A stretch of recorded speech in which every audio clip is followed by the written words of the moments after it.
Hello and welcome to episode 8 of Down That Aisle.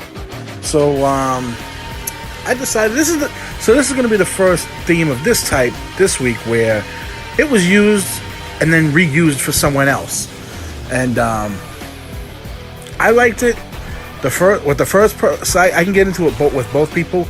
I liked it with the first guy. I could see it fitting, and then with the second guy. So the theme was used for Karma, the Supreme Fighting Machine, and then it was reused again later for Brian Christopher, and then I guess you could kind of say reused the third time when Brian Christopher and Scott Taylor teamed up to form Too Much.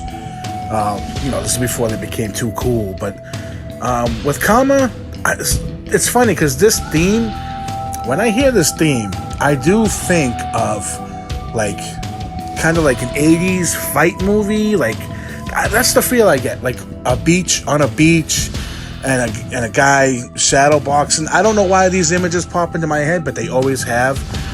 For some reason, the movie Passenger 57 with Wesley Snipes always pops into my head. I don't know why, but like a sun setting. I know this is sounding weird probably, but that's what pops into my head with this stuff, or guys riding motorcycles and the sun's going down, a tough guy song. So I felt like it kind of fit Karma. It never went anywhere, and he never went anywhere with that gimmick. And it's funny then, because when they reused it later for Brian Christopher, I didn't even remember that Karma had used it. And so when Brian Christopher came out on Raw one night, it was really cool because when he came out, they were doing the ECW invasion, but it wasn't the invasion. It was just ECW was on Raw for a couple weeks, and so I'm trying to remember. I'm pretty sure it was against Chris Candido, and they were doing like USWA versus ECW on Raw, and so Chris Candido was out there representing ECW, and Brian Christopher came out representing USWA. And I remember at that time thinking how cool that was, that you were gonna see ECW and USWA, because I knew ECW, I knew of USWA, but never had seen it. And I knew who Brian Christopher was, but it was weird because now I look at him now and I say he's he's a smaller guy. But at the time when he came out, I didn't think that, and I was like, oh, this is the guy. I remember reading in like PWI that won the belt like 26 times, the USWA title like 26 times, and so to me he was bigger than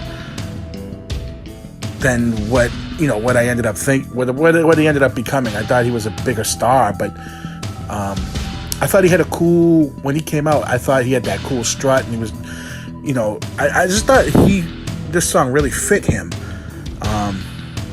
And then he ended up teaming up with Scott Taylor, and I don't think it fit for the two of them. I mean, they obviously would go on to bigger and better things and bigger and better themes with Too Cool, but I think when they teamed up, I really didn't think that the theme song fit them as a team. So, I thought it would be interesting to do a song that was designed for someone and went on to someone else, and they reused it. I mean, it's happened plenty of times in wrestling, so I'm sure we'll get into some more of them. But so I don't know. There's no way. I don't know if there's a real name to this theme, but I just a theme I think it's an underappreciated theme, and I enjoyed listening to it again. So hope you did too. All right, thank you.